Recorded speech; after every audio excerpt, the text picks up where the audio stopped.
So, hi everyone, my name is Tanupriya and I am recently got selected in AIMS Jammu. So, first of all, thank you so much for all your wishes and appreciations.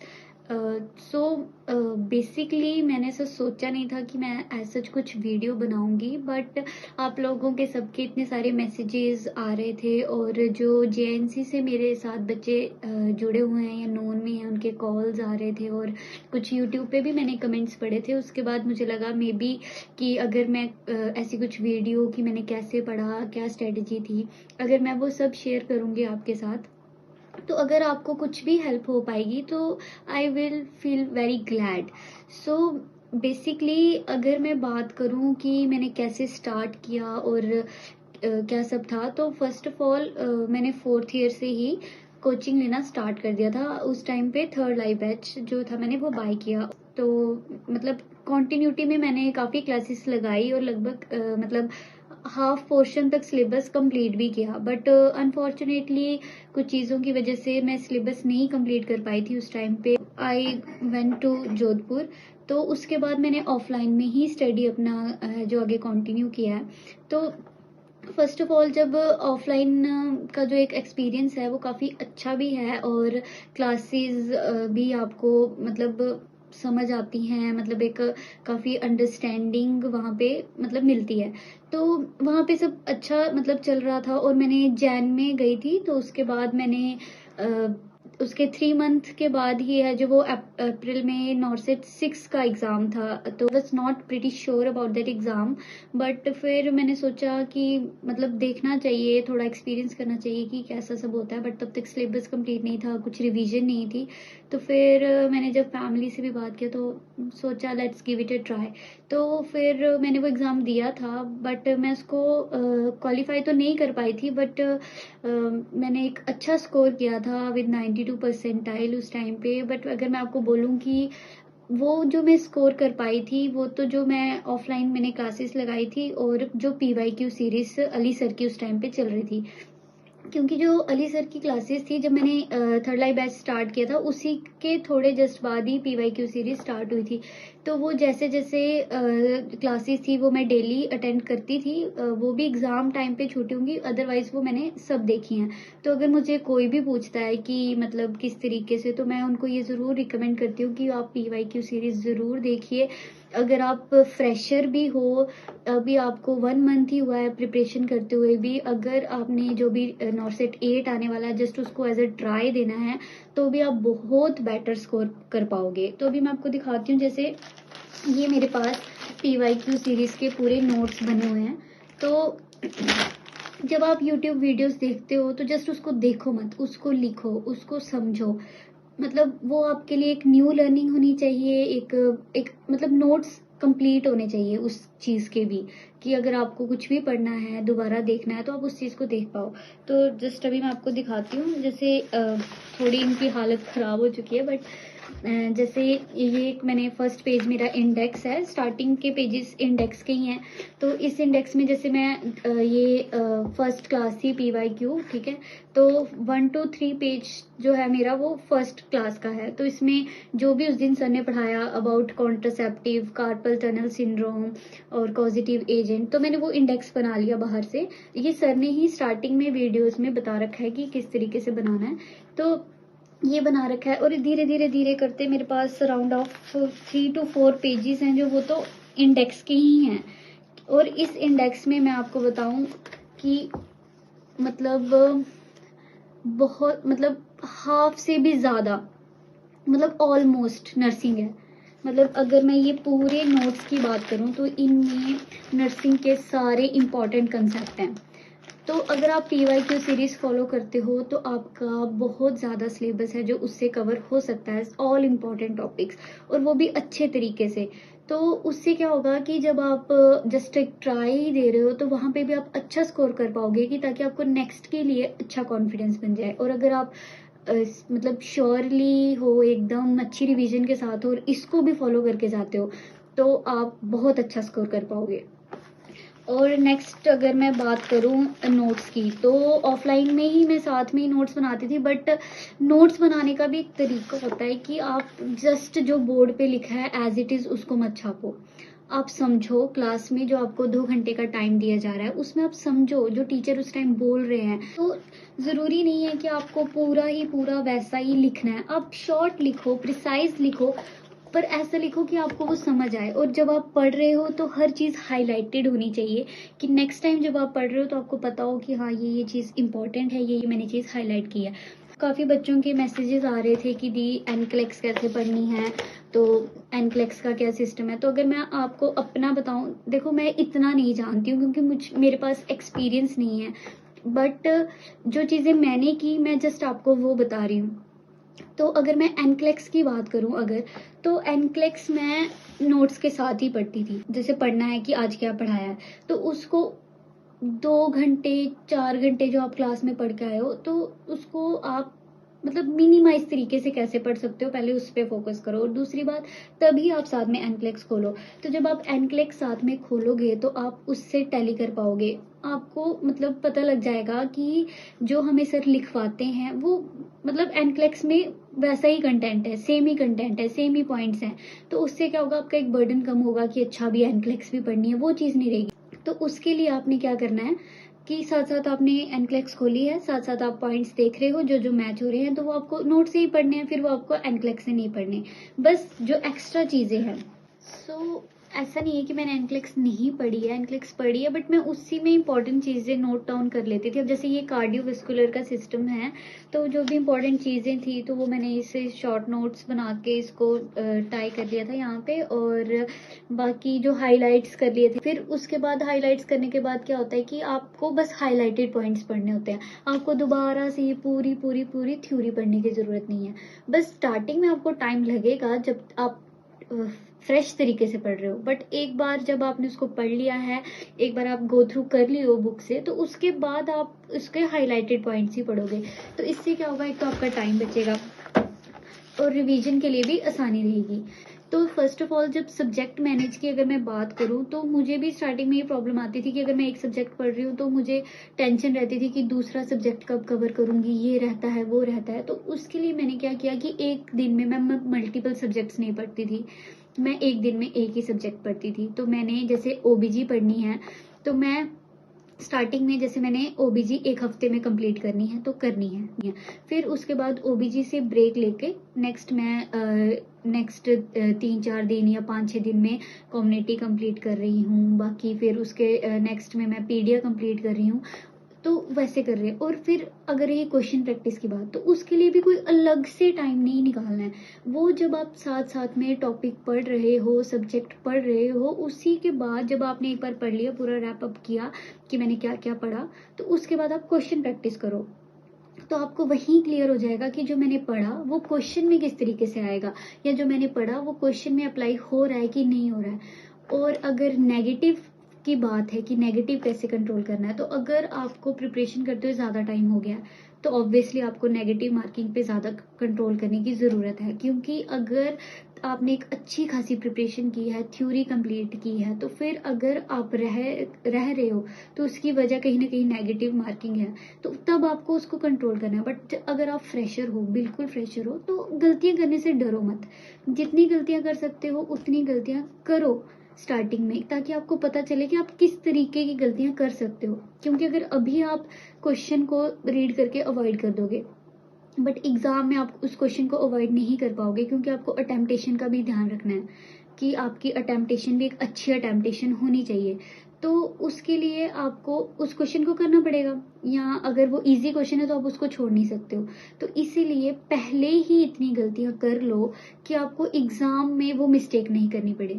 तो इसलिए, और अगर test series की बात करूं मैं, तो मैंने जेएनसी से ही टेस्ट सीरीज ली हैं, जो उनकी पहले महारथी टेस्ट सीरीज़ थी वो, फिर उसके बाद प्री जब होता है उस टाइम पे भी वो सर हैं जो एक टेस्ट सीरीज़ चलाते हैं, मेंस के टाइम पे भी टेस्ट सीरीज़ चलाते हैं, तो मैंने वही फॉलो किया, अदर देन मैंने कोई और टेस्ट सीरीज़ फॉलो नहीं की है। और टेस्ट लगाने का ये भी मतलब नहीं होता है कि वही क्वेश्चन आएगा, वो जस्ट आपकी प्रैक्टिस के लिए है। तो बेटर है कि जो भी क्वेश्चन सॉल्व करो उसको एक सीरियस तरीके से देखो कि ये क्वेश्चन किस तरीके से हो सकता है और इस क्वेश्चन को किस तरीके से घुमा सकते हैं। इस और रही बात प्रीवियस ईयर क्वेश्चन पेपर की, तो प्रीवियस ईयर क्वेश्चन पेपर के काफ़ी बच्चे पूछते हैं कि वो कहाँ से लें, कहाँ से करें। तो मेरे पास वो जो बुक थी टारगेट हाई, तो उस बुक में मैंने न्यू एडिशन ही लिया था, तो उस बुक के फ्रंट पेज पे ये कोड होता है, तो उस कोड को स्क्रैच करके आप उनकी ऐप पे डालोगे तो आपको प्रीवियस ईयर के क्वेश्चंस मिल जाते हैं आराम से। तो जो मेमोरी बेस्ड नहीं होते हैं तो बेटर रहता है कि अगर हम उसको ही सॉल्व करें तो वहाँ से आप सॉल्व कर सकते हो। बाकी अली सर वाली PYQ सीरीज तो है ही है, उसमें भी क्वेश्चन पेपर सॉल्व करवा रखे हैं। बाकी अदर देन अगर नॉर्सेट के एग्ज़ाम के अलावा मैं बात करूँ, जैसे ESIC का एग्ज़ाम है, तो उस टाइम पे मेरा मोस्ट ऑफ सिलेबस कंप्लीट हो गया था, तो फिर मैंने एक क्विक रिवीजन के लिए मैंने क्या किया था, क्योंकि मैंने ESIC की कोई स्पेशल प्रिपरेशन नहीं की थी, तो उसकी क्विक रिवीजन के लिए मैंने क्या किया था, 12 घंटे की क्लासेस थी यूट्यूब पे, तो वो 12 घंटे की क्लास थी कंटिन्यू, तो वो मैंने 2 दिन में देखी थी और तीसरे दिन पेपर था, तो मैंने वहीं से एक क्विक रिवीजन की थी। तो जब आपको लग रहा है कि कोई आपका एग्ज़ाम आने वाला है, तो जैसे ये क्विक रिवीजन वाली वीडियोस होती है तो वो आप देख के जा सकते हो, बट वो आप तब देख सकते हो अगर आपकी जो पीछे चीज़ें हैं वो क्लियर है। इसीलिए पहले अपने सिलेबस पे और कंसेप्ट क्लियर करने पर फोकस करो।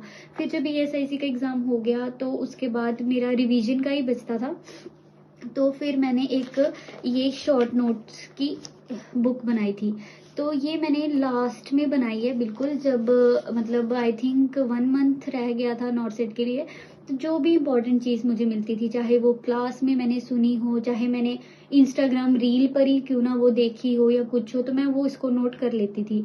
तो मतलब अगर आप ब्रेक भी ले रहे हो तो ब्रेक के टाइम पे भी अगर आपको कोई ऐसी चीज़ दिख रही है जो आपके स्टडी रिलेटेड हो सकती है, तो झट से उसको कॉपी पे नोट कर लो, क्योंकि कई बार सच में ऐसा होता है कि वो चीज़ आपको एग्जाम में देखने को मिलती है, फिर आप रिग्रेट करते हो कि इसका मैंने स्क्रीनशॉट लेकर रखा था, मैंने सोचा था कि मैं इसको नोट कर लूंगा या इसको पढ़ लूंगा। तो ये मत सोचो, बाद के लिए मत रखो, उसको एक बार देख लो। तो इसमें मैंने जो इम्पोर्टेंट चीज़ें मतलब मैंने एक अलग अलग सेगमेंट बनाया था, जैसे ये मैंने जितनी भी पॉइजनिंग है, जैसे पॉइजनिंग से रिलेटेड जो चीज़ें थी वो मैंने यहाँ पे पॉइजनिंग से रिलेटेड लिखी हैं, उनके एंटीडोट्स हो गए, ठीक है। फिर उसके बाद आगे है जो CVP लाइन के बारे में, जो ट्राइड्स हैं, ड्रग ऑफ चॉइसेस हैं, और डायग्नोस्टिक टेस्ट हो गए, ठीक है। तो वो सब चीज़ें मैंने इसमें लिखी थी, और ECG हो गई, फिर साइड इफ़ेक्ट ऑफ मेडिकेशंस वगैरह, तो वो सब मैं इस पे लिखती थी ताकि मैं लास्ट टाइम पे कुछ रिवीजन कर पाऊँ जो भी चीज़ें हैं। इस कॉपी को मैंने अपने साथ ही रखा है उस 1 मंथ में, तो जो भी इंपॉर्टेंट चीज़ें थी वो मैं इसमें नोट कर लेती थी, ताकि आप लास्ट टाइम पे भी अगर आपका सेंटर कहीं दूर आ रहा है तो आप एक कॉपी सफिशेंटली उसको ले जा सकते हो, कोई बुक ले जाने का टेंशन नहीं रहेगी। तो एक ऐसी बुक आपके पास कॉपी होनी चाहिए।